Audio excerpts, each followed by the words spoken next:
Alléluia. Ce matin, je veux parler de tout savoir sur la Pâque. Alléluia. J'aimerais te demander une faveur avant de commencer à parler de la part de Dieu. Je voudrais que tu m'aides à prêcher ce matin. Alléluia. Je voudrais que tu m'aides à prêcher. Et donc, de temps en temps, je vais te demander de parler à celui ou à celle qui est à côté de toi. J'aimerais que tu te sentes vraiment à l'aise de lui parler de la part de Dieu. Alléluia. Ce matin, on est plusieurs prédicateurs. On est d'accord? Est-ce qu'on est d'accord avec ça? Alléluia. Ce matin, je vous propose un texte de la Bible que nous n'allons pas lire parce que c'est des longs textes, mais que vous allez lire à la maison. Je vous donne cette responsabilité d'aller lire à la maison. Nous allons prendre, pour ceux qui écrivent, Matthieu chapitre 26. Tout le chapitre, c'est un chapitre d'une soixantaine de versets. Nous allons prendre Matthieu chapitre 27, un chapitre d'une cinquantaine de versets. Et nous allons finalement prendre Matthieu 28, c'est un chapitre d'une dizaine ou une vingtaine de versets. C'est dans ce contexte-là que je serai, frères et sœurs, et tout ce que je vais dire va vraiment tourner autour de cela. Tout ce que je vais dire ce matin sera vraiment dans le contexte de ces textes. Déjà, pour ceux qui veulent en savoir un peu plus, les textes que je viens de vous donner sont des textes qui parlent de l'œuvre de Jésus-Christ sur la terre, en fait, la raison pour laquelle il est venu sur la terre, parce que vous savez bien qu'il est venu pour sauver l'humanité, il est venu mourir pour l'humanité, pour sauver, ôter le péché du monde. Quand Jean était en train de le présenter dans Jean chapitre 1er, il dit « Voici l'agneau de Dieu qui ôte le péché du monde ». Donc ces textes-là nous parlent de la trahison de Jésus, là où tout a commencé lorsque Judas l'a trahi. Et ce processus continue jusqu'au moment où les pharisiens et les sadducéens et tous les chefs qui sont venus se saisir de Jésus se sont saisis de lui. Ils l'ont frappé de verge jusqu'à l'emmener à Golgotha, le lieu des crânes. Ils l'ont fait porter, lui ont fait porter sa croix. C'est un processus jusqu'à ce que Jésus est mort. Après sa mort, et puis il est ressuscité. Après sa résurrection, il est monté au ciel. C'est de cela que nous parlent les 3 chapitres que je viens de vous donner, frères et sœurs. Alléluia. La première chose que nous devrions savoir au sujet de la Pâque, frères et sœurs, ici je commence à parler de Pâque sans S. Je vais épeler, je parle de P-A avec chapeau, Q, U et E à la fin. Il n'y a pas de S. Là, je parle de la Pâque. Alléluia. Alors, la Pâque, vous devez retenir à partir de ce matin que c'est une fête d'origine juive. Pourquoi elle est d'origine juive? Parce que c'est une fête à l'occasion de laquelle ils commémoraient leur délivrance de l'ange destructeur qui était passé pour tuer les premiers-nés égyptiens en épargnant tous ceux qui avaient immolé un agneau et qui avaient pris le sang de cet agneau-là pour le mettre sur les 2 poteaux et le linteau de la porte. Je dis ceci, la Pâque, comme je l'ai appelé sans S, c'est une fête d'origine juive. Et donc, la première fois que l'on entend parler de Pâques, c'est une fête d'origine juive. Ce sont ceux d'Israël, ceux d'origine juive, qui ont commencé cela. Et chaque fois qu'ils fêtent cela, chaque année, ils se souviennent de lorsqu'ils étaient en esclavage en Égypte. Vous le savez, n'est-ce pas très bien qu'avant qu'ils n'arrivent en Canaan, ils étaient d'abord en Égypte, dans l'esclavage, sous la domination de Pharaon. Vous le savez, n'est-ce pas? Et quand ils étaient en Égypte, il est arrivé un moment lorsque Dieu a parlé à son serviteur Moïse, quand il était à Mont Horeb, il était en train de paître les brebis de son beau-père Jéthro. Il est redescendu en Égypte parce qu'il était en fuite normalement. Il était comme en exil parce qu'il venait de tuer un Égyptien là-bas. C'est pourquoi il avait pris fuite pour aller chez son beau-père Jéthro. Quand il rentre en Égypte, il a une mission de Dieu déjà parce qu'il a rencontré Dieu sur le mont Horeb. Et quand il rentre en Égypte, le Seigneur lui a dit, comme Pharaon a hésité, il a refusé de libérer mon peuple, je vais infliger des malédictions, je vais infliger des punitions à tout le peuple d'Égypte. Et parmi les punitions que Dieu a infligées au peuple d'Égypte, il y a celle où il avait décidé de tuer tous les premiers-nés égyptiens. Bêtes, animaux et tout ça. Il a décidé de tuer tous les premiers-nés. Alors il a dit, ceux qui auront ce signe ici, c'est la condition qu'il a donnée à Moïse. Il a dit, pour ceux qui veulent être épargnés de cette mort, parce que je vais envoyer un ange qui va venir égorger, tuer tous les premiers-nés, ceux qui veulent être épargnés de cette mort, qu'ils prennent un agneau et qu'ils l'égorgent. Après l'avoir égorgé, ils prendront ce sang-là et ils le mettront sur les 2 poteaux et le linteau de la porte. Il dit, quand l'ange va passer et qu'il verra le sang sur les 2 poteaux et le linteau de la porte, il n'entrera pas dans cette maison pour tuer les premiers-nés de cette maison-là. Alléluia.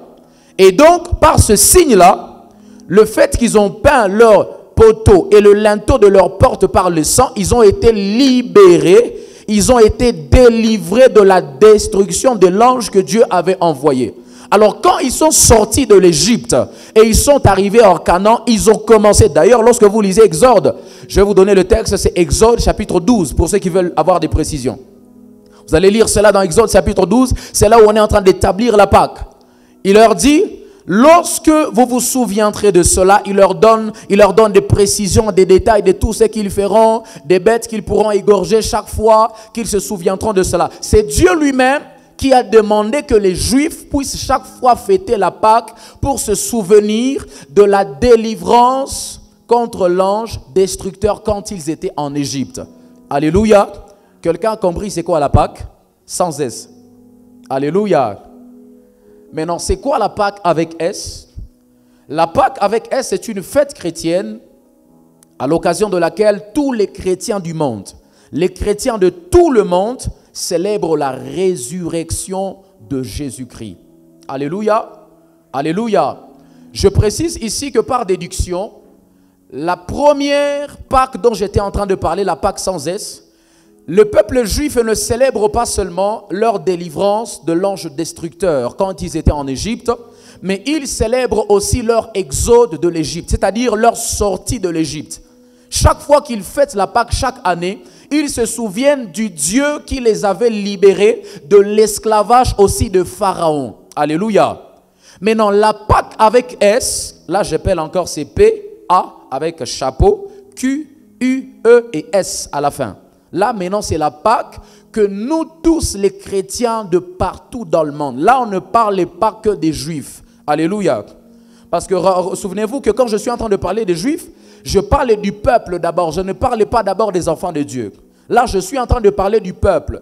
Donc, ceux qui célèbrent la Pâque en Israël, ce ne sont pas seulement ceux qui célèbrent la Pâque sans S, ce ne sont pas seulement les chrétiens, mais c'est tous les Juifs, tous ceux qui se reconnaissent avoir la nationalité juive ont l'obligation de fêter la Pâque sans S, parce que ça, c'est une fête nationale. Regarde ton voisin, dis-lui voisin. La Pâque sans S est une fête nationale. Parce que c'est une fête qui est liée à une nation. Alors que la Pâque maintenant avec S, dont je venais de commencer à te parler, c'est celle maintenant que nous, chrétiens, aujourd'hui, nés de nouveau, tumeitika kupatia Yesu Kristo maisha yetu, tumeitika Kristo atawale maisha yetu, nous sommes déjà ce qu'on appelle des enfants de Dieu et nous constituons ce qu'on appelle Église universelle. Alléluia. Quelqu'un se souvient de ça? Nous constituons déjà ce qu'on appelle Église universelle. Ce sont ces chrétiens-là qui sont déjà sauvés, nés de nouveau. Ils sont nés de Christ. Ils ont accepté de donner leur vie à Jésus, qui célèbre maintenant la Pâque avec S. Maintenant, ils célèbrent quoi à cette occasion comme aujourd'hui? Nous célébrons la résurrection de Jésus-Christ. Quelqu'un doit me poser la question de savoir maintenant, pasteur, quel rapport il y a entre la Pâque sans S et la Pâque avec S? Le rapport qu'il y a entre la Pâque avec S et la Pâque sans S, c'est que les Juifs, quand ils célèbrent la Pâque, ils se souviennent de leur délivrance de l'ange destructeur. Et nous, les chrétiens, quand nous célébrons la Pâque avec S, nous nous souvenons de notre délivrance du péché. Quelqu'un comprend de quoi je parle? Je peux commencer à prêcher ce matin? Est-ce que je peux commencer à prêcher? Donne-moi ton amen alors. Ton amen? Bien-aimés, lorsque nous célébrons la Pâque, nous, à notre époque, en tant qu'enfants de Dieu et chrétiens, nous nous souvenons de notre délivrance de l'emprise du diable. D'ailleurs, vous le savez bien, la Bible dit, lorsque vous lisez les épîtres de Paul, il dit, celui qui est encore sous le péché, il est sous le joug. Il appelle ça joug. C'est-à-dire, c'est une domination. Il est comme enchaîné, il est comme emprisonné. Et donc, à partir du moment où nous avons accepté d'abandonner le péché, à partir du moment où nous avons accepté de quitter le monde, frères et sœurs, nous avons été délivrés de cela. Et c'est de l'emprise du diable, c'est de l'emprise du péché que nous avons été délivrés. Donc, lorsque nous célébrons la Pâque, nous nous souvenons aussi de notre délivrance, de l'emprise du diable, de l'emprise du péché où nous étions. Alléluia. Quelqu'un va dire, mais pasteur, est-ce que c'est une délivrance aussi? Oui, c'est une délivrance parce que ce n'est pas nous qui nous sauvons. Nous sommes sauvés, nous sommes sauvés par la grâce au moyen de la foi. Alléluia. Et de la foi en Jésus-Christ seul. Il n'y a que le nom de Jésus qui sauve. Donc, nous-mêmes, lorsque nous avons quitté le péché, nous avons été libérés par Jésus-Christ. Alléluia. Le deuxième rapport qui existe, c'est que eux, à leur époque, quand ils se souviennent de ça, quand ils étaient en Égypte, ils avaient égorgé un agneau. Alléluia. Ils avaient égorgé un agneau. Mais nous, à notre Pâque, celui qui avait été égorgé à la place de l'agneau, c'est Jésus-Christ. Alléluia. Alléluia. Celui qui avait été égorgé à notre Pâque, la Pâque maintenant avec S, c'est Jésus-Christ, le Fils de Dieu. Lorsqu'ils ont mis le sang de l'agneau sur les deux poteaux et le linteau de leur porte, ils ont été sauvés par cela, n'est-ce pas? Parce que c'était la marque par laquelle l'ange destructeur devrait reconnaître ceux qui doivent être épargnés de la mort. Et nous avons été sauvés par le sang de Jésus. C'est quand le sang de Jésus met la marque sur toi que lorsque le diable passe, il dit, je n'ai pas de place ici parce que le sang de Jésus porte déjà une marque sur ta vie. Quelqu'un comprend de quoi je parle? Alléluia. Et donc la Pâque avec S, c'est une fête de tous les chrétiens dans le monde qui se souviennent de la résurrection ou qui célèbrent la résurrection de Jésus-Christ. La deuxième chose à savoir au sujet de la Pâque avec S, frères et sœurs, c'est que la Pâque n'a pas de sens sans Jésus-Christ. Alléluia. La Pâque n'a pas de sens sans Jésus-Christ. Je vais commencer à parler ce matin. Donnez-moi un bon amen, s'il vous plaît. Frères et sœurs, nous sommes tous en fête. D'ailleurs, lorsque nous avons commencé ce culte, surtout lorsque j'ai commencé, j'ai pris la parole, je t'ai demandé de souhaiter une joyeuse Pâque, une joyeuse fête de Pâques à ton frère. Mais j'ai une question à te poser, toi à qui on a souhaité joyeuse fête de Pâques. Est-ce que tu as déjà reçu Jésus-Christ comme ton sauveur et ton Seigneur? Parce que si tu dois être en fête avec nous ce matin, si tu dois célébrer la Pâque avec nous, la journée d'aujourd'hui en ce 20 avril, tu dois te rassurer que Jésus-Christ a déjà pris place dans ta vie. La Pâque n'a pas de place sans Jésus-Christ. D'ailleurs, j'étais en train de te dire tout à l'heure que lorsque nous célébrons la Pâque avec S, nous nous souvenons de la résurrection de Jésus-Christ. Nous célébrons Ufufu Kowaye sous Christ. Maintenant, je ne sais pas comment quelqu'un peut dire qu'il est en train de fêter la Pâque, alors que lui-même là, il sait que Jésus n'est jamais ressuscité dans sa vie. C'est impossible, frères et sœurs. Et donc, pour que tu parles de la Pâque comme nous, tu dois avoir donné ta vie à Jésus. Tu dois être rassuré que Jésus a déjà pris place au-dedans de toi. Parce que la Pâque n'a pas de sens, frères et sœurs, sans Jésus-Christ. Je parle à tous ceux qui sont en train de fêter cette fête aujourd'hui. Vous êtes ici en présentiel, vous êtes loin, vous allez me suivre sur Internet. J'aimerais vous poser une question. Est-ce que vous pensez que vous êtes en train de fêter la Pâque alors que vous n'avez jamais donné votre vie à Jésus? Vous êtes en train de fêter la Pâque, vous avez égorgé des chèvres, vous avez fait tout ce que vous avez fait, vous avez dépensé, vous avez effectué toutes les dépenses. Ça, c'est déjà très bien. Mais la bonne question, c'est de savoir, est-ce que Jésus est dans votre Pâque? Parce que la Pâque n'a pas de sens sans Jésus-Christ, frères et sœurs. Et cela nous donne d'ailleurs une très bonne leçon. Je ne vais pas seulement m'arrêter à la Pâque, frères et sœurs, je vais aller à la vie en général. Ce matin, j'ai envie de dire à quelqu'un, la vie elle-même n'a pas son sens sans Jésus-Christ, frères et sœurs.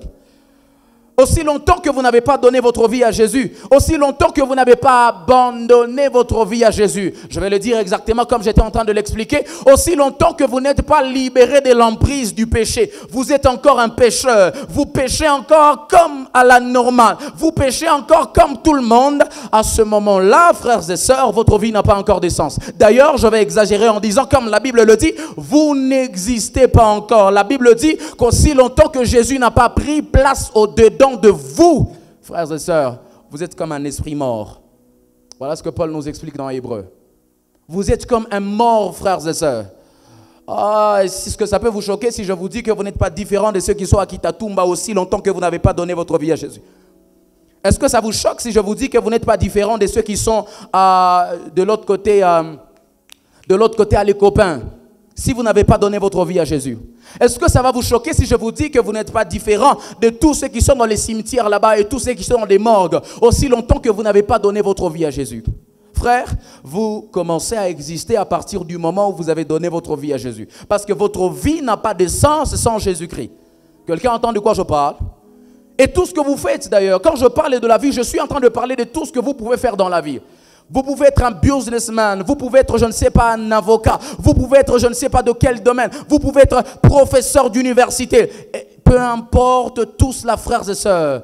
Si vous voulez que tout ce que vous faites dans la vie et tout ce qui constitue votre vie puisse avoir un sens, rassurez-vous que Jésus fait partie, il est vraiment dans tout ce que vous faites. Il est même à la base de ce que vous êtes en train de faire. Quelqu'un comprend de quoi je parle?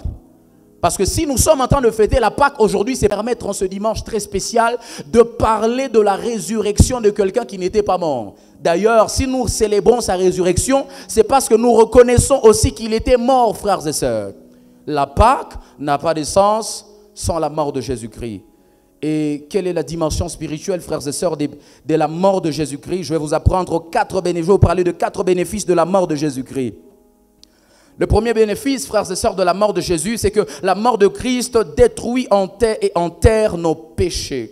Et cela nous donne la victoire d'ailleurs sur le péché. Ça ne détruit pas, ça n'enterre pas seulement le péché, mais elle nous donne même la victoire sur le péché. Je vais dire, pasteur, est-ce que c'est biblique? Dans Romains chapitre 6, le verset 6, la Bible est en train de dire, sachant que votre vieil homme a été crucifié avec lui, afin que le corps du péché fût détruit. Vous avez compris ça? Il dit, afin que le corps du péché, c'est-à-dire le péché en vous, a été détruit par celui qui a accepté de monter à la croix, frères et sœurs. Est-ce que quelqu'un entend de quoi je parle ce matin? Je dis, le péché en vous, enfants de Dieu, a été détruit. Je vais même être exact comme Paul le dit dans ses épîtres en hébreu. Il dit, la nature du péché en vous a été détruite à partir du jour où quelqu'un a accepté de monter à la croix et il est mort sur cette croix-là, frères et sœurs. Il dit, sa mort à la croix a détruit la nature du péché au-dedans de vous. Et puis la conséquence, c'est que vous avez la victoire. La victoire sur le péché. Il dit, pour que nous ne soyons plus esclaves du péché. J'étais en train de vous dire tout à l'heure qu'aussi longtemps qu'on est dans le péché, on est esclave, n'est-ce pas? Et il dit, à partir du moment où Jésus est mort, nous avons eu la victoire. Nous sommes appelés victorieux. Nous sommes appelés vainqueurs, frères et sœurs, sur la mort. Et ce verset nous enseigne pratiquement 2 choses. Comprenez que je suis enseignant, je peux donc couler dans l'enseignement et dans la prédication en même temps ce matin. Donnez-moi un bon amen, je vais continuer à prêcher. Votre amen ne me motive pas de prêcher, s'il vous plaît. La première chose que ce verset, Romains 6 nous explique, frères et sœurs, c'est que nous ne sommes plus esclaves du péché. Comme j'étais en train de le dire, je vais être sincère et honnête encore avec quelqu'un ce matin. Mon ami, toi qui as l'habitude de dire que le péché là que tu as l'habitude de commettre, le péché là dans lequel tu as l'habitude de tomber, le péché là que tu ne sais pas arrêter, c'est ton péché. J'aimerais t'annoncer ce matin que ce n'est pas ton péché. Quelqu'un n'a pas attendu. J'ai dit, ce n'est pas ton péché ça. Parce que à partir du jour où Christ est mort, frères et sœurs, la Bible commence à nous apprendre que nous ne sommes plus esclaves du péché. Quelqu'un entend de quoi je parle? Et donc le péché dans lequel toi tu es, le péché que tu as l'habitude de commettre de fois, et même très souvent c'est par volonté que tu le commets. Mais sinon, il y a quelqu'un qui a déjà payé le prix pour toi. Tu n'as pas entendu. Je dis, il y a quelqu'un qui a déjà payé le prix pour toi. Tu vois, quand tu es dans le péché, avant que Christ ne meure, tu étais comme quelqu'un qui était dans une prison. Et quand tu étais dans la prison, je ne sais pas si je peux commencer à prêcher ce matin. Il dit, tu étais comme dans une prison quelque part avant que Christ ne meure. Mais à partir du moment où Christ est mort, cela a comme été en fait la condition qu'on était en train de demander pour que tu puisses sortir de la prison. Quelqu'un entend de quoi je parle? Quand tu étais dans la prison là-bas, on était en train de dire, il faut que quelqu'un meure pour que tu puisses sortir là-bas. Tu ne sortiras pas de cette prison-là aussi longtemps que quelqu'un n'est pas encore mort. Voilà pourquoi il est descendu, il a quitté le trône. Je ne sais pas si je peux commencer à prêcher. Je dis, il a quitté le trône, il a quitté le ciel, lui qui n'avait point de péché. La Bible commence à me parler dans Jean chapitre 1er, que l'Esprit de Dieu, la parole a porté la chair. Elle est descendue dans la chair, frères et sœurs. La raison pour laquelle elle est descendue dans la chair, c'était pour venir mourir. Je me pose la question de savoir pourquoi elle accepte de venir mourir. Elle me répond et dit, je suis venu mourir parce qu'on a demandé que quelqu'un puisse mourir à la place d'un homme qui était dans une prison. Et quand il est mort, frères et sœurs, tu as payé. Tu ne devais plus rien. C'était la porte déjà ouverte pour que tu sortes de la prison. Quelqu'un comprend de quoi je parle?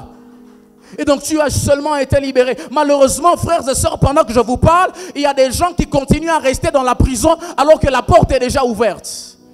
Pendant que je vous parle, il y a des hommes et des femmes qui sont sous le son de ma voix. Ils sont ici en présentiel. Ils sont sur Internet, qui continuent à traîner dans la prison alors que Christ a accepté de porter la chair. Il a accepté de descendre sur la terre pour venir payer et remplir la condition qui était demandée. Il y a des gens qui disent encore, pasteur, moi je ne sais pas quitter de la masturbation. Pasteur, moi je ne sais pas quitter de l'impudicité. Est-ce que tu es conscient qu'il y a quelqu'un qui a quitté le ciel, qui a accepté de venir donner sa vie alors qu'il n'était même pas pécheur? Et la raison pour laquelle il a donné sa vie, c'était pour que toi tu sortes de cet esclavage. Pasteur, je ne sais pas abandonner ça. Est-ce que tu es conscient qu'il y a quelqu'un qui est mort, qui a payé tout ce que tu devais afin que toi tu sois libéré de ça? Deuxième chose que Romains 6 nous explique, c'est que le péché n'a plus le pouvoir de dominer notre vie. Je peux le dire maintenant de manière sincère. Je disais, le péché, frères et sœurs, n'a plus le pouvoir de dominer notre vie. Voilà effectivement pourquoi j'aimerais dire à tous ceux qui se disent, pasteur, je suis sous addiction de drogue, je suis sous addiction de pornographie, je suis sous addiction de sexe, je suis sous addiction d'impudicité. Mon ami, le péché n'a plus le pouvoir sur toi. Je vais le dire jusqu'à ce que tu entendes. J'ai dit, le péché n'a plus de pouvoir sur toi. Je disais, le péché n'a plus de pouvoir sur toi. Je dis, le péché n'a plus de pouvoir sur toi. Le péché n'a plus de pouvoir sur toi à partir du moment où Christ est mort pour toi, mon ami. Quelqu'un entend de quoi je parle? Et donc, ce que vous devez simplement faire, frères et sœurs, comme j'étais en train de le dire, lorsque Christ est mort, il nous a donné la victoire sur le péché. Acceptez seulement de saisir la victoire. Vous êtes comme quelqu'un à qui on a déjà donné la victoire, mais vous ne voulez juste pas saisir la victoire. Acceptez de saisir la victoire, frères et sœurs, parce que Christ est mort. Et bien plus, il est ressuscité. Tout à l'heure, on va parler de la résurrection. Deuxième chose à savoir au sujet de la mort de Jésus, c'est que la mort, deuxième bénéfice d'ailleurs, la mort de Christ nous donne le libre accès au lieu très saint. Alléluia. Dans Apocalypse 1, 5, 6, la Bible dit, « Et de la part de Jésus-Christ, le témoin fidèle, le premier des morts et le prince des rois de la terre, à celui qui nous aime, qui nous a délivrés de nos péchés par son sang, et qui a fait de nous un royaume des sacrificateurs pour Dieu son Père, my God. Et à lui soit la gloire et la puissance au siècle des siècles. Amen. » Il a donc fait de nous un royaume des sacrificateurs. Vous savez, dans l'Ancien Testament, comme j'étais en train de vous l'apprendre d'ailleurs, quand j'ai commencé à vous enseigner sur le temps, au courant de la semaine, pendant le séminaire, j'étais en train de vous dire, dans l'Ancien Testament, dans la dispensation de la loi, celui qui devait aller demander pardon à Dieu pour le péché de tout le peuple, de toute la nation, c'était seulement le grand sacrificateur. Tu ne pouvais pas entrer là-bas si tu n'es pas sacrificateur. Tu ne pouvais pas entrer là-bas. Mais à partir du moment où Jésus-Christ est mort, frères et sœurs, nous avons tous eu accès au lieu saint. Alléluia. Nous avons tous eu accès non seulement au lieu saint, mais surtout au lieu très saint. Alléluia. Dans Hébreux 4, 15, 16, comme si ça ne suffisait pas, la Bible dit « Car nous n'avons pas un souverain sacrificateur qui ne puisse compatir à nos faiblesses. Au contraire, il a été tenté comme nous en toutes choses sans commettre de péché. Approchons-nous donc avec assurance du trône de la grâce afin d'obtenir miséricorde et de trouver grâce pour être secourus dans nos besoins. » Là, on est en train de dire « approchons-nous », alors que ce langage n'était pas convenable dans l'Ancien Testament. Celui qui devait s'approcher du trône de la grâce, c'était seulement les grands sacrificateurs. Mais dans le Nouveau Testament, ici, quand nous sommes entrés dans la grâce, grâce à la mort de Jésus, on a commencé à dire « approchons-nous ». Donc nous tous ici, nous pouvons désormais prier le Seigneur et il écoute nos prières. Alléluia. Troisième bénéfice de sa mort, c'est que sa mort nous a redonné la vie. Sa mort, frères et sœurs, redonne la vie. Dans Matthieu 27, le verset 52, la Bible est en train de dire, d'ailleurs c'est le texte que je vous ai donné, la Bible dit, des tombes s'ouvrirent et les corps de beaucoup d'hommes fidèles à Dieu qui étaient morts ressuscitèrent. Donnez-moi un bon amen, j'ai envie de prêcher ce matin.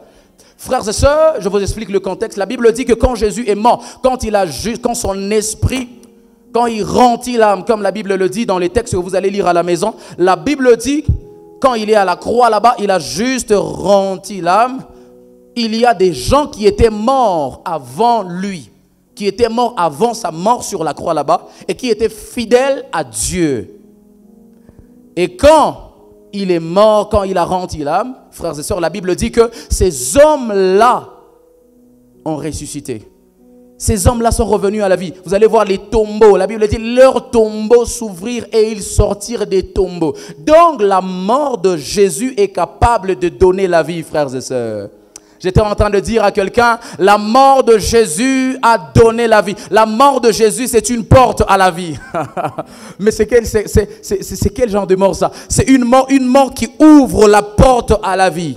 C'est comme si ça semble contredire, en fait, c'est comme s'il est mort, mais en réalité, quand il est mort, il a maintenant ouvert la porte à la vie, frères et sœurs.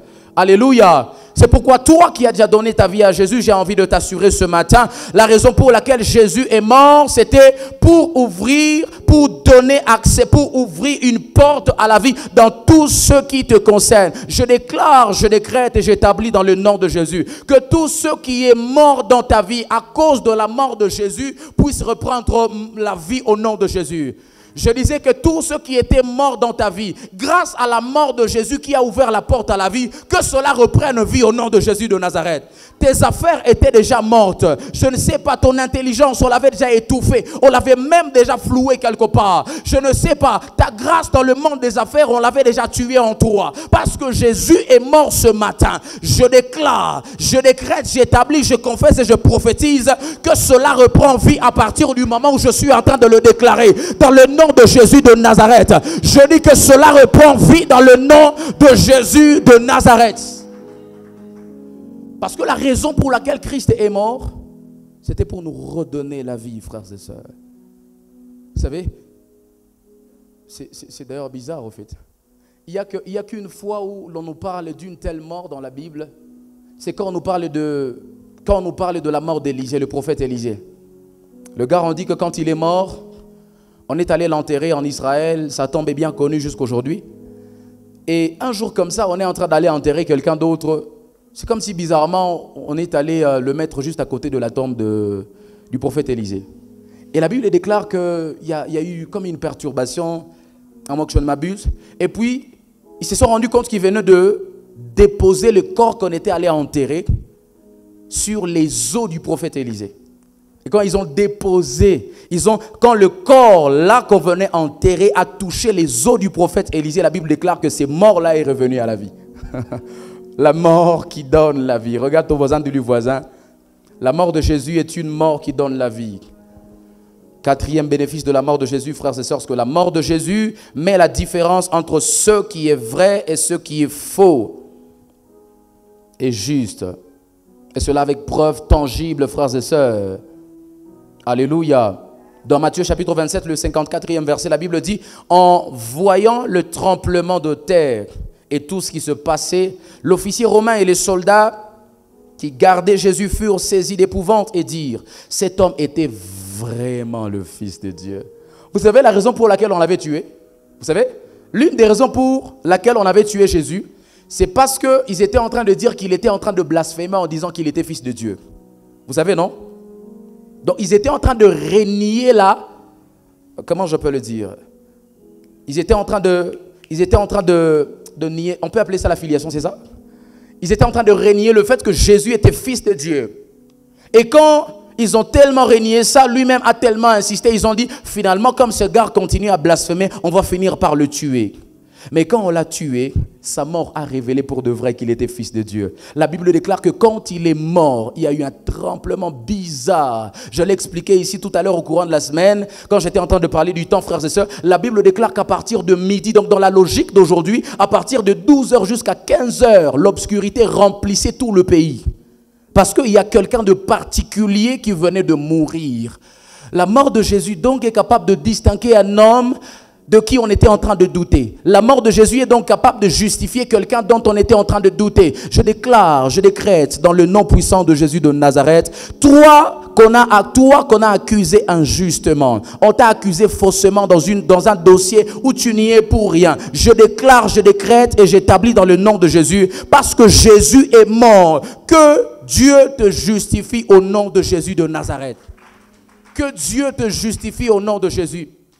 Il est donc capable de distinguer aussi, frères et sœurs, elle est donc capable de distinguer aussi un homme. Vous voyez, quand il est mort, cela a donné effectivement la preuve à tout Israël qu'il était exactement Fils de Dieu. Et quand ils ont confirmé qu'il était exactement Fils de Dieu, ils étaient en d'autres termes en train de dire qu'il n'est pas comme tous les autres. Je déclare dans le nom puissant de Jésus que Dieu te différencie dans ta génération. Je dis à cause de la mort de Jésus-Christ de Nazareth, que Dieu te différencie dans ta génération. Quatrième chose à savoir au sujet de la Pâque, c'est que la Pâque trouve sens dans la résurrection de Jésus-Christ. Alléluia. La Pâque trouve sens dans la résurrection de Jésus-Christ. J'étais en train de vous le dire tout à l'heure, n'est-ce pas? Et nous allons le voir encore dans la Bible. Nous allons maintenant entrer en profondeur. Il y a aussi quelques bénéfices de la résurrection de Jésus-Christ. Maintenant, là, on se retrouve dans ce que l'on appelle officiellement Pâques. Ama Pasaka. Alléluia. Le premier bénéfice de la résurrection de Jésus, c'est que elle nous donne l'assurance de la résurrection des morts. La résurrection de Jésus nous donne l'assurance de la résurrection des morts. En Corinthiens chapitre 15, 12 et 13, la Bible déclare: le Christ est ressuscité. Or, si nous proclamons que le Christ est ressuscité, comment quelques-uns parmi vous peuvent-ils prétendre qu'il n'y a pas de résurrection des morts? Là, c'est au pluriel.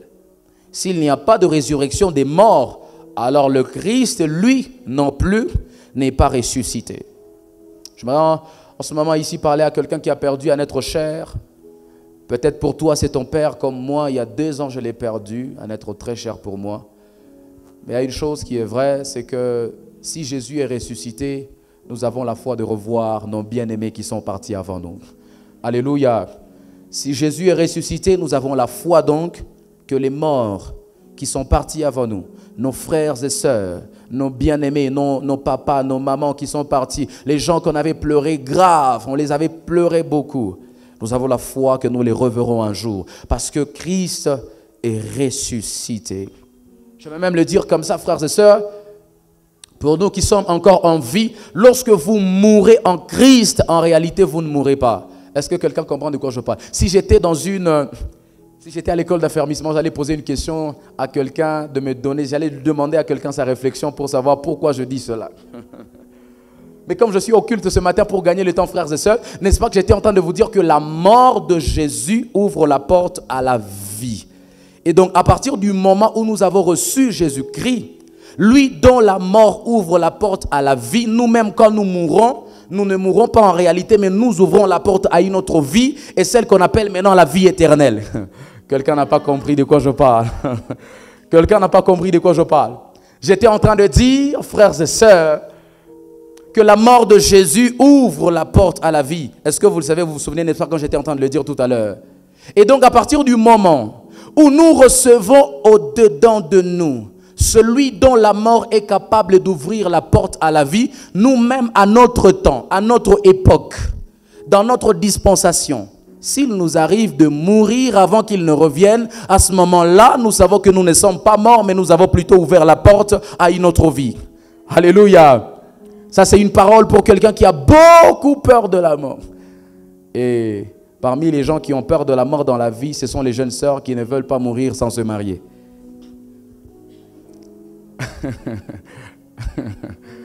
J'ai entendu quelque part, dans un culte d'intercession, une sœur qui est en train de dire: Seigneur, ne permets pas que je meure avant que je me marie. Ne permets pas que je meure avant que je ne puisse être épousée. Ne permets pas que je meure avant d'avoir des enfants. Mon ami, si tu meurs aujourd'hui et tu es déjà en Christ, tu n'es pas mort. Si tu meurs aujourd'hui en Christ, tu as ouvert plutôt la porte à la vie. Mais sauf que la mauvaise nouvelle pour toi qui veux le mariage, qui veut à tout prix rester sur la terre pour te marier, c'est que quand tu as ouvert la porte à cette vie, cette deuxième vie malheureusement ne donne pas la porte au mariage. Quand on entre dans l'éternité, il n'y a pas de mariage. Mauvaise nouvelle pour quelqu'un ce matin. Tu ne peux pas dire amen, je sais là-bas. Deuxième bénéfice de la résurrection de Jésus, frères et sœurs, c'est que la résurrection de Jésus nous donne accès à la nouvelle saison de notre vie. Alléluia. Regardez dans le 53e, vous voyez que je suis toujours dans les textes que je vous ai donnés, n'est-ce pas? Dans Matthieu 27, 53, la Bible dit, les morts là dont j'étais en train de vous parler, qui ont quitté leur tombe lorsque Jésus a rendu l'âme à la croix, la Bible dit au 53e verset, ils quittèrent leur tombeau. Et après la résurrection, ils entrèrent. Regarde ton voisin, dis-lui voisin, ils entrèrent. Ils entrèrent dans la sainte ville, ou dans la ville sainte, où beaucoup de personnel les virent. Frères et sœurs, je vous fais remarquer ici que quand ils étaient dans leur tombe là-bas, quand ils étaient encore dans leur tombeau, frères et sœurs là-bas, ils étaient dans une certaine saison, parce que là, ils sont, comme ils étaient fidèles à Dieu, ils sont dans un endroit, dans une atmosphère, dans une sphère qu'on appelle le paradis. Le paradis n'est pas le ciel, frères et sœurs, c'est pas la leçon d'aujourd'hui. Ils sont dans le paradis là-bas. Ils étaient dans une saison donnée. Mais quand ils sont sortis de leur tombe, frères et sœurs, la Bible a utilisé le verbe entrer comme pour nous dire qu'ils sont entrés dans une nouvelle saison de leur vie, frères et sœurs. En ce jour de Pâques et en ce dimanche particulier, frères et sœurs, que Jésus a passé sur la terre, et surtout en ce dimanche où Jésus est ressuscité, je déclare, je décrète et j'établis que le Seigneur t'établisse dans une nouvelle saison de ta vie, dans le nom de Jésus de Nazareth. Quelqu'un n'est pas en train d'entendre de quoi je parle. Je dis parce que Jésus-Christ est ressuscité. Ma prière, l'invitation qu'ils ont là-bas, ils ne peuvent pas rouler en voiture. Alors que quand ils sont rentrés dans la ville sainte, ils pouvaient commencer à rouler dans la voiture, dans des voitures, si les voitures existaient déjà à l'époque. Alléluia. Et donc à partir du moment où ils quittent leur tombe et ils entrent dans la nouvelle saison, ils deviennent beaucoup plus libres, frères et sœurs, parce que Jésus-Christ est ressuscité. Que ce qui te limitait encore dans ta vie, frères et sœurs, te libère, que cela te lâche, que cela te lâche. Je parle des maladies ce matin. Je parle des détracteurs autour de toi. Je parle des sorciers de ta famille. Je parle des réclamations qui ont commencé dans ton village. Je parle des malédictions qu'on a libérées sur toi 5 ans avant ta naissance, 10 ans avant ta naissance. Que cela te lâche au nom de Jésus. Que cela te lâche au nom de Jésus. Parce que la résurrection de Jésus leur donne accès maintenant à la liberté. Maintenant, ils peuvent aller partout où ils veulent. Et puis, je vais vous faire remarquer une autre chose. Toujours dans le même verset, quelqu'un dit avec moi, avance papa. Écoutez, frères et sœurs, la Bible dit, au-delà du fait qu'ils sont entrés dans la ville, on les a vus. Donc, ils ne sont pas seulement entrés, mais on les a aussi vus. Frères et sœurs, quand Jésus est ressuscité, il les a introduits dans une saison où les gens ont commencé à les admirer. Vous savez, quand vous revenez d'un monde où les gens ont dit vous êtes morts, et puis vous rentrez sur la terre, vous entrez dans une saison de gloire, une saison où les gens vont commencer à vous admirer. En d'autres termes, ils étaient devenus des stars dans la ville, parce que tout le monde voulait se rassurer. Est-ce que c'est vrai que vraiment ces gens ici viennent du séjour des morts? Je prie avec le Saint-Esprit ce matin, matin, dans le nom de Jésus de Nazareth, que Dieu t'introduise dans une saison où tu vas commencer à faire des choses. Les gens disent ça, ce n'est pas ordinaire. Il faut qu'on cherche celui qui a fait ça. Il faut qu'on cherche celui qui a réalisé ceci. Parce que c'est ça la saison dans laquelle la résurrection de Jésus nous introduit. Ils sont entrés, la Bible dit, on les a vus. Oh, je parle à une sœur ici qui est belle, mais dont on ne voit pas la beauté. On commence à te voir à partir de ce dimanche au nom de Jésus. Je parle ici de quelqu'un qui a une grâce, tu as un talent. Vous savez, c'est ça la réalité du diable. Vous savez, quand vous êtes dans le séjour des morts, vous pouvez avoir un talent, mais qui dort là-bas. Aussi longtemps que ce talent dort là-bas dans la tombe, il n'y a personne qui vous sollicitera. Il n'y a personne qui demandera votre service. Mais quand vous sortez de la tombe, frères et sœurs, et vous entrez dans la ville, les gens remarqueront que il a une grâce particulière. Elle a une grâce particulière parce que vous êtes sortis de la tombe, frères et sœurs, et vous êtes entrés auprès de gens. Que Dieu révèle les talents que vous avez, que Dieu révèle au monde les dons que vous avez, que Dieu révèle au monde les choses particulières que vous cachez au-dedans de vous dans le nom de Jésus de Nazareth. Ils sont entrés, on a commencé à les voir, frères et sœurs. Alléluia. Troisième bénéfice de la résurrection de Jésus, c'est que la résurrection de Jésus valorise notre foi et tout ce qui se fait spirituellement. Elle valorise notre foi et tout ce qui se fait spirituellement, tout ce que nous faisons, tout ce qui est spirituel, les délivrances, les cultes de puissance, la nuit du Saint-Esprit que nous allons passer ici mercredi 30 avril à partir de 22h jusqu'à 5h. Cela est valorisé parce que Jésus-Christ est ressuscité, frères et sœurs. D'ailleurs, comme vous le savez très bien, j'étais en train de vous parler les semaines qui ont passé ici de l'église. Je vous ai parlé de la dimension spirituelle de l'église.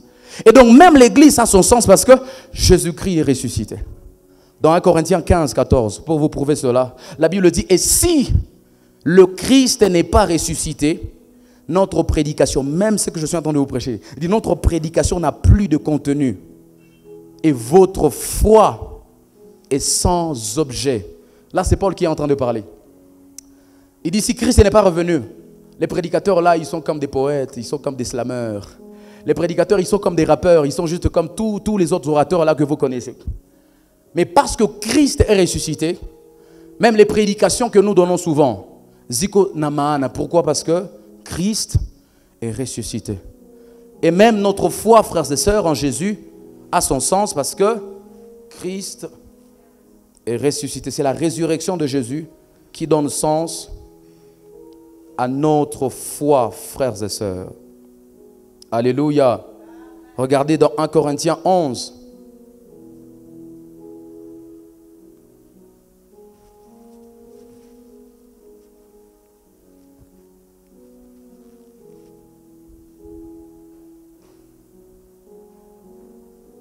C'est toujours 1 Corinthiens 15.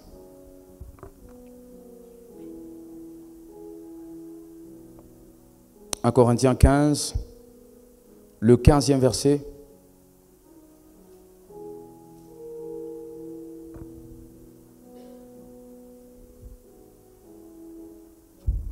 Il a commencé au 14e verset, il dit ici, « Et si Christ n'est pas ressuscité, notre prédication est donc vaine, et notre foi aussi est vaine. » 15, il dit, « Se trouve même que nous sommes des faux témoins à l'égard de Dieu, puisque nous avons témoigné contre Dieu qu'il a ressuscité Christ, tandis qu'il ne l'aurait pas ressuscité. Si les morts ne ressuscitent point. »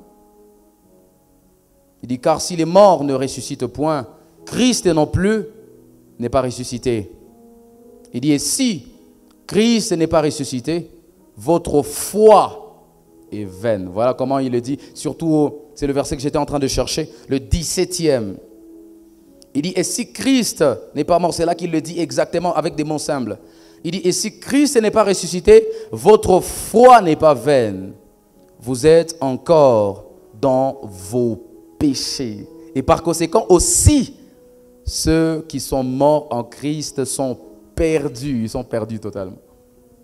Je vais parler à quelqu'un ici ce matin. Je finis mon message en te disant ceci.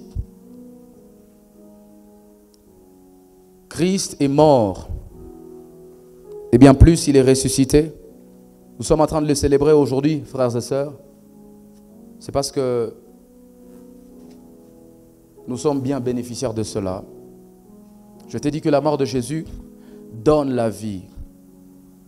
La mort de Jésus a pu nous libérer de l'emprise des péchés, de l'esclavage où nous étions. Je t'ai même donné le verset, de l'esclavage où nous étions. Et ce matin, j'ai envie de faire un appel à quelqu'un qui a l'habitude de venir à l'église. Tu viens toujours à l'église, on a cœur à kukanisa kila siku.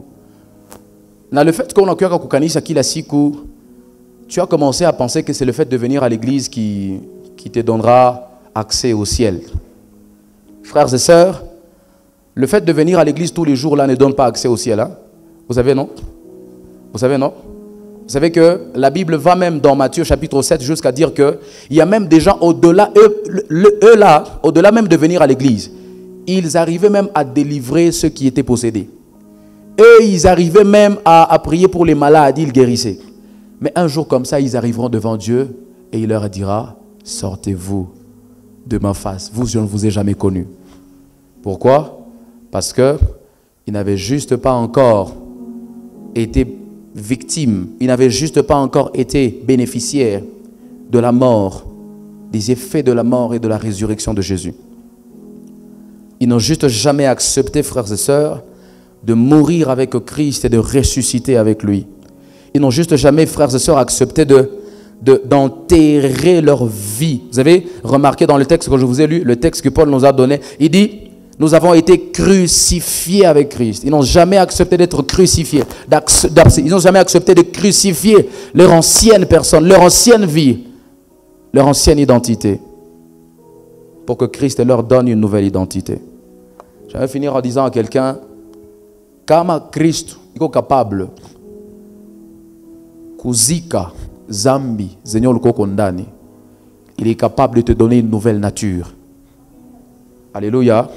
Il est capable de te donner une nouvelle nature. Vous savez, il y a plusieurs personnes qui disent, pasteur, tu vois, ce n'est pas aussi facile, ce n'est pas aussi simple. Je reconnais qu'à un certain niveau, ça demande un sens de responsabilité, un certain effort qu'il faut fournir pour mener la vie chrétienne. Mais attendez, lorsque vous devenez enfant de Dieu, Paul a commencé à nous parler dans Philippiens 4,13. Il dit, je puis tout par celui qui me fortifie. Donc, même quand je fournis l'effort là de ne pas regarder la pornographie, c'est Dieu qui me donne la force. Même quand je fournis l'effort là de ne pas donner mon corps à ce monsieur, à ce papa qui est en train de me solliciter, c'est Jésus, c'est Dieu qui me donne cette force-là. Donc ce matin, je ne veux pas que tu te poses les gens des questions. Pasteur, maintenant ça va être comment par la suite? Tu sais, quand c'est Christ qui a enterré ton ancienne vie, qui a enterré ton ancienne nature, et qui t'a donné une nouvelle nature, il est tellement responsable qu'il se chargera de toute la suite. Alléluia. Je ne veux pas que ce dimanche passe juste comme ça, que nous puissions crier gloire, que nous puissions crier Jésus est ressuscité, alors que toi tu n'es pas encore ressuscité avec lui. Toi tu es encore mort.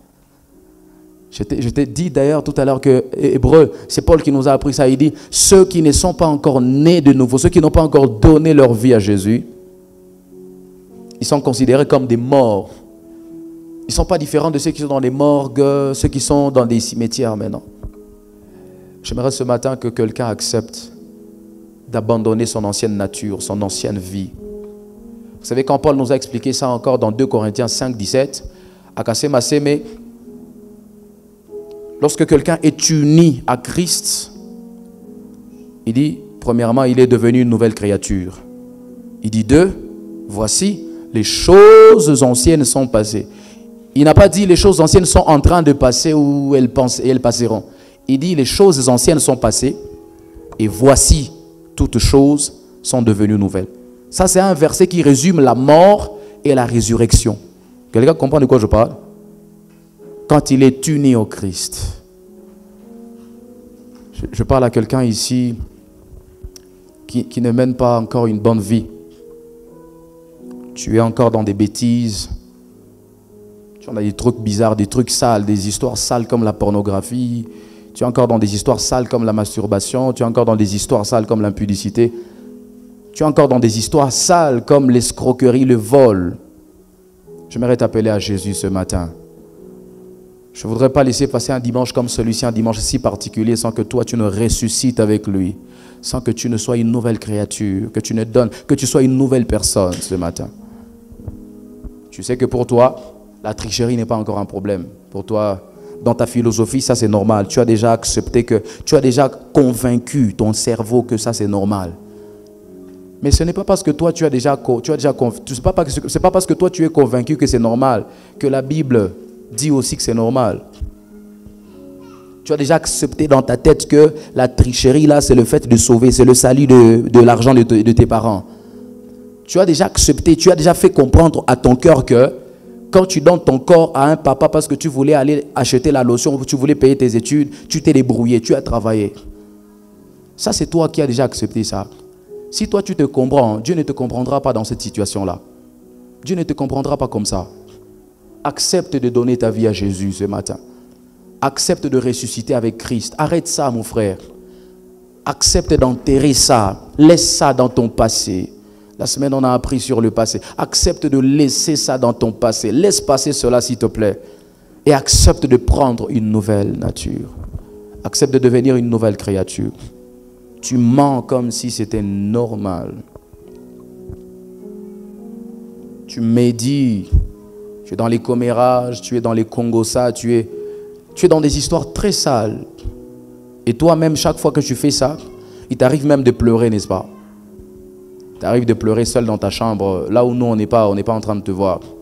C'est vrai que tu fais l'hypocrisie. Quand on est ici, on va danser ensemble, on va louer Dieu ensemble, mais à un moment, tu vas pleurer, tu dis, mais Seigneur, normalement, je ne devrais pas vivre comme ça. Ah oui, ça, ce n'est pas ta vie. Il y a une vie que tu dois mener, c'est celle que Christ veut te donner ce matin. Il y a une vie que tu dois mener, c'est celle que Christ a pu nous donner quand il est ressuscité. Ça, ô éternel. Je marque qu'on se tienne debout. Toi qui as fait terre et ciel, je t'adore. Oh Dieu, je t'adore. Oh Dieu. Tout en moi reconnaît que tes œuvres sont parfaites. Je t'adore, oh Dieu, je t'adore, oh Dieu. Ça, ô éternel, toi qui as fait